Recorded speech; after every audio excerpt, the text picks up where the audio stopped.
And so the Celtics make their 23rd NBA Finals appearance. You see that is second behind the Lakers, but in the more important column, they can break this tie with LA with 4 more wins as they head off to there. And, you know, Windy, you were covering the West for us here, but your job is to chronicle this stuff.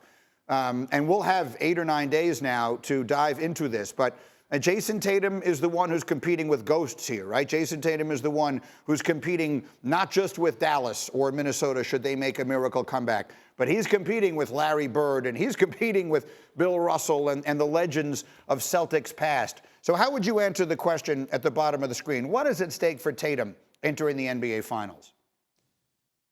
Well, he's going to sign a $300 million contract this summer. And when that happens, it'll be the richest contract in NBA history. And when that moment arrives, he's either going to have done it as a champion or as somebody who's 0-2 in the finals. He's got a lot on the line, especially because of the way the 2022 finals ended. You know, he did not play well at the end of those finals, particularly in games 4 and game 6, when the Celtics were ahead in that series, 2-1 at home, and Steph Curry dominated game 4, and Tatum just wasn't able to deliver. Now, he was dealing with some injuries in that series, but that doesn't really account for it because he was out on the court. And so everything really since then has been a fight for Tatum and the Celtics to get back there. And look, he still has what I call the TSOT, the Tatum, the summer of Jayson Tatum, because he can sign that huge contract. He can win the NBA championship. He can win Finals MVP, and then he can go try to help the U.S. win the gold medal. That is all out there for Jayson Tatum within his reach, but obviously he's going to be under a lot of pressure. What do you think, UD, as one who's been in the league and been, as closely connected to it as you are and had these battles with the Celtics? Like, what do your guys say about him when with competing against him and all that kind of stuff? He's such a brilliant player. And yet people, I think, sometimes are inclined to point out the little things he doesn't do more than, or at least as much as we point out all the incredibly good things that he does do. What is your perception of him? I think it's more about that jersey that he's wearing and the expectation of being a Boston Celtic. And then you combine the fact that they've been so close. I think all those things combined, it puts more pressure on Jayson Tatum, and it puts Jayson Tatum in a category where he might receive a little more scrutiny than he deserves. Because as an individual and as a basketball player, he's a hell of a basketball player. Can we go back to the question? The question was, what's at stake for Jayson Tatum? And I think it's a lot of the pressure that the media puts on Jayson Tatum. Because you could ask, over the last several days, the question maybe should be, what's at stake for Jaylen Brown? Right? But we don't talk about them that way. So what I'm going to do from now on, I'm not going to individualize those two anymore. They're a collective tandem, in my opinion. So it's what's on pressure on the collective tandem of Jayson Tatum and Jaylen Brown, because I think they are both, I keep saying it, man, UD, and you know personality traits because you guys have dealt with this.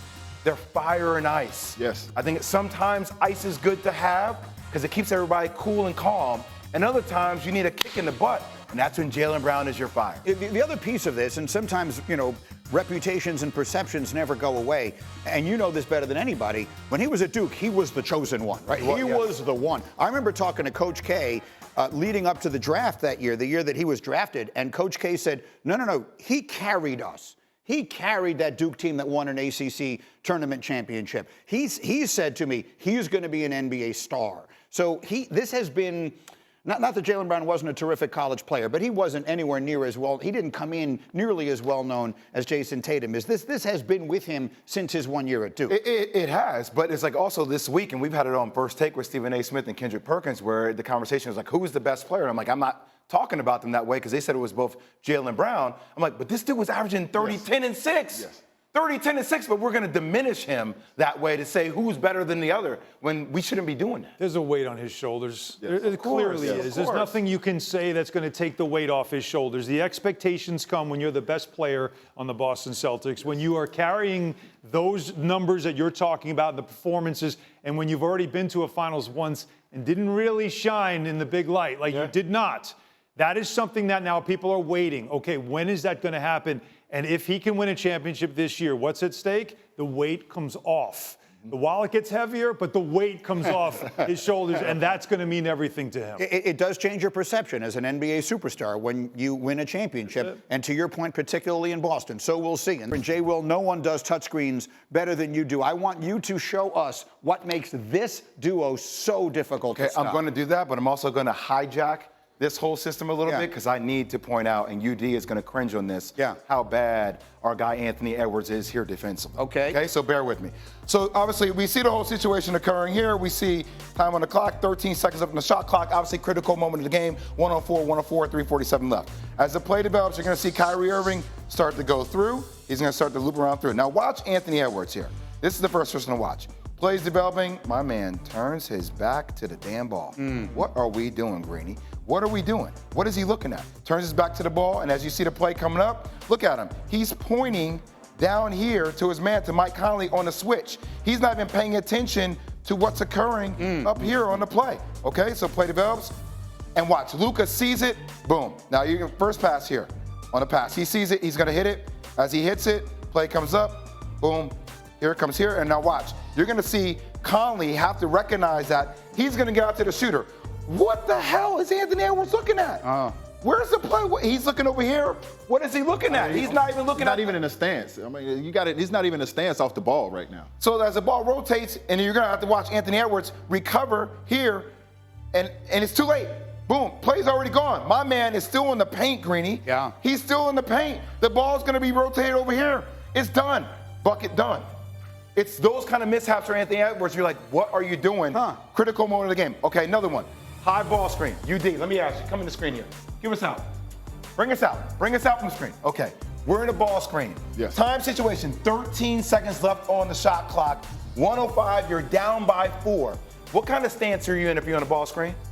If you're on the ball screen? Yeah. Are you down low in the stance? You got to be down low. You got to be pushing them to the screen. You got to push them over. You can't let them reject. Okay, let's talk about this. Why is Anthony Edwards standing up? Yeah, standing up. Why is Karl-Anthony Towns standing up? Yeah. Now what? If you're going to blitz the screen, you got to be more demonstrative. Blitz it. Yes, you have to blitz it. him. That means get out hard, fight over the top, funnel him in. Don't let him go anywhere, right? You have to make Kyrie turn his back on this blitz. He has to feel you. Now look at that. That's an easy blitz, right? Yeah. And Kyrie, a wizard with the ball. Watch how Kyrie beats Karl-Anthony Towns to the outside. And you have the sideline over here, which is an extra defender. Thank you. Should be easier. Sideline, extra defender here. Watch how he beats him to the outside. Boom, turns the corner, lazy, get out, no closeout, makes a tough shot. So look, I'm gonna give Kyrie and Luka a lot of credit because they are wizards with the ball. But those plays down the stretch, Anthony Edwards to turn his back to the play, and then on the closeout, you just come out standing up. Come on. From the #1 defensive team in the league. That's fascinating, and it's a good example of how sometimes you go in search of one thing and you find something else. We said go find some video that shows us how tough it is to stop Luka and Kyrie, and what you actually are finding are defensive breakdowns by the Timberwolves late in these games. Can that be explained away to fatigue? Is that part of it? Like, are they hitting a wall? These are young players who generally have not been this deep in the playoffs. I would chalk it up to experience down the stretch. I mean, you're tired, you're fatigued, but you have to be in the stands. These are the small things where you should be building these habits throughout the season, where in the playoffs, it should be easy. It should be second nature. But they're the best defensive team in the entire NBA by a fairly significant margin, if I'm not mistaken. Like, defense is where they hang their hat. I'm going to live by the thesis, no excuses, especially down the stretch for Anthony Edwards, who's a dog. You're going to talk that way, play that way defensively, but also moving forward, Boston sometimes has those lapses defensively as well. They have, so it's something you have to pay attention to, because Luka was the one that recognized the lapse. My God. He swung the ball and they swing it quickly again. Same with Kyrie on the drive on the sideline. Let me get Alan and Wendy in on this. Again, Wendy, you are covering all this for us from Dallas. How about it? How about the Timberwolves defense, which has been the best in the NBA all season long, not coming up big in the biggest moments? Because they're out of rhythm, because they're changing their defense nonstop, changing the way they're defending the pick and roll, changing their strategies and their priorities, because they can't cover all of this Dallas offense. They've gone from defending the three-point line at all costs to sinking their defenders in to defend the rim, to dealing with lobs. You talk about blitzing. They're the best defense in the league with a defensive player of the year who drops. They didn't blitz most of the season. Now you're asking them to go into blitz at the highest level. They're not experts at it. If you look at that way that Chris Finch operated his defense during Game 3, he changed his pick and roll coverage up almost every time out. And it wasn't because just they were trying to give different looks. It was because they couldn't find anything that worked. Dallas's offense is beating Minnesota's defense at its core right now. What do you think of this, I completely agree. You guys had a stat yesterday about the lobs, the amount of lobs that Dallas has used in the playoffs and how far and away it is ahead of any other team. So they are a drop coverage team that is getting killed with the lob. And you're now, again, you're asking them now to be something that they're not. But it's also the aggressiveness, I think, of Kyrie Irving that has changed everything for them, too. Because Luka, we know, is aggressive.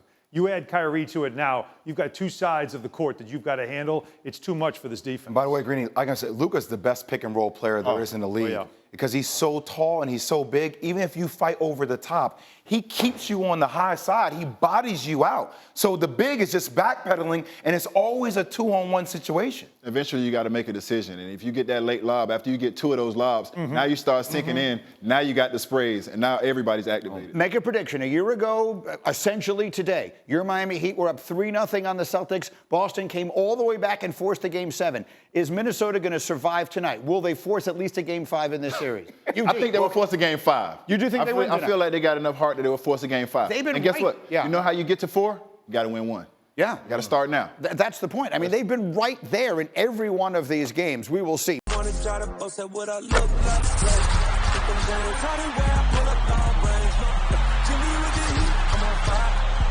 It's NBA,